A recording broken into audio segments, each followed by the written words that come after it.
Ya vimos cómo piensan los animales y cómo se comunican. Pero, a ver, ¿por qué algunos tienen alas y otros aletas? ¿Cómo decide la naturaleza quién se queda y quién se va? Pues la respuesta a esa gran pregunta está en uno de los conceptos más potentes y también más mal interpretados de la ciencia, la evolución. Pero para entenderla de verdad, lo primero es quitarnos de la cabeza una idea que casi todos tenemos mal. Vamos a meternos de lleno con el primer concepto clave. La selección natural no tiene nada que ver con una competición de a ver quién es más fuerte. No, no. Es algo mucho, mucho más sutil. Y más eficiente. Seguro que esta frase os suena de algo, ¿verdad? Se ha repetido tantas veces que parece el eslogan oficial de la evolución. Pero en realidad es una simplificación que no le hace ninguna justicia. La naturaleza no siempre premia al más agresivo o al más grande. Fijaos, porque aquí está la clave de todo. Pensadlo así. La naturaleza es como la economista más implacable que existe. No le interesa la fuerza bruta, que suele costar muchísima energía. Lo que de verdad premia es el ajuste, la eficiencia. El objetivo final no es vivir más tiempo y ya, sino conseguir reproducirse, pasar esos genes eficientes a la siguiente generación. Esa es la verdadera victoria. Y para que este filtro de la naturaleza funcione, siempre hacen falta 3 ingredientes. Primero, variabilidad. O sea que dentro de un grupo de animales no todos sean clones. Segundo, herencia.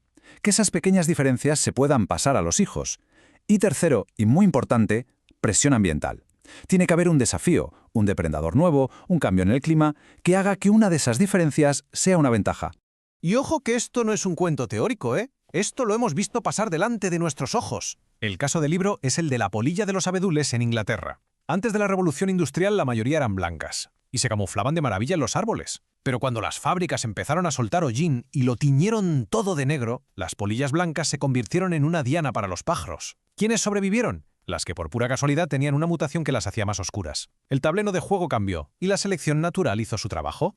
Vale, de acuerdo. La selección natural es un filtro. Pero, ¿de dónde sale todo ese abanico de opciones para filtrar? O sea, ¿de dónde salieron las polillas oscuras en primer lugar? Pues, por increíble que parezca, la respuesta está en los errores. Imaginaos el ADN como un libro de instrucciones gigantesco. Cada vez que una célula se divide, tiene que copiar ese libro entero. Y a veces en ese proceso de copia se cuela una errata, un pequeño fallo. Pues eso es una mutación. Y aunque la palabra mutación suene un poco a película de miedo, en realidad estos errores son la fuente de toda la novedad, de toda la materia prima con la que trabaja la evolución.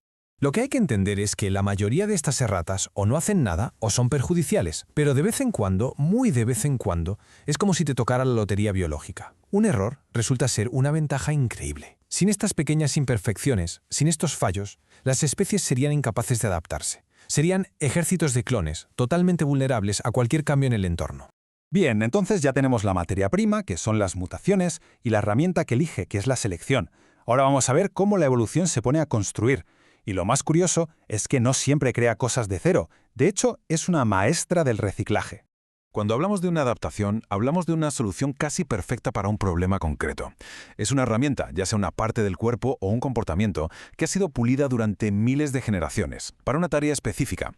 Pensad en las garras de un lince para cazar, o en el instinto de un bebé para mamar. Son soluciones que han funcionado tan bien que se han quedado grabadas a fuego en los genes.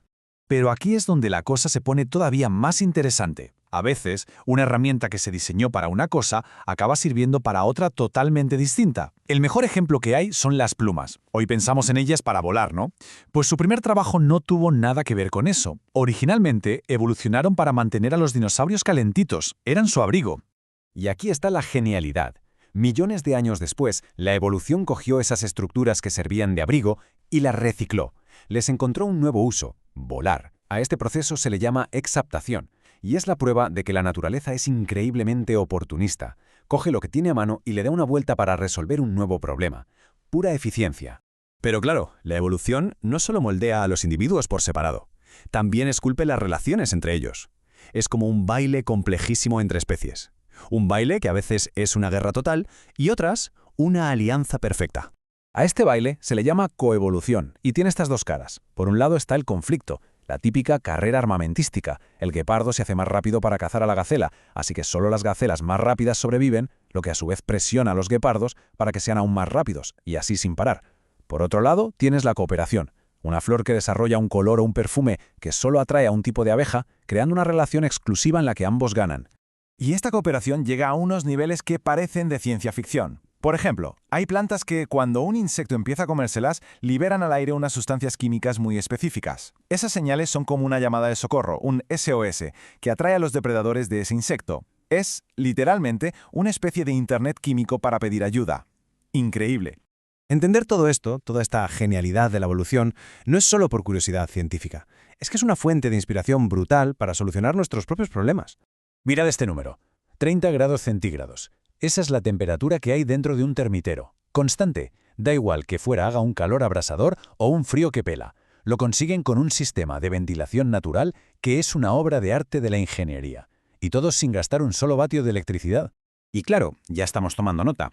La bioinspiración, que es como se llama a esto de copiar a la naturaleza, nos está ayudando a diseñar edificios súper eficientes, imitando a las termitas, o a crear empresas que funcionan mejor, basándonos en cómo se organizan las hormigas. Hasta usamos el miedo natural que tienen los elefantes al zumbido de las abejas para mantenerlos lejos de los cultivos sin hacerles daño. Y para terminar, una última curiosidad que nos conecta directamente con todo este viaje.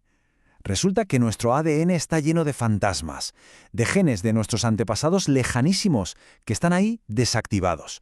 Por ejemplo, se ha conseguido que a embriones de pollo les crezcan dientes, como a los reptiles, o el hecho de que todos los embriones humanos tenemos una pequeña cola, que luego desaparece.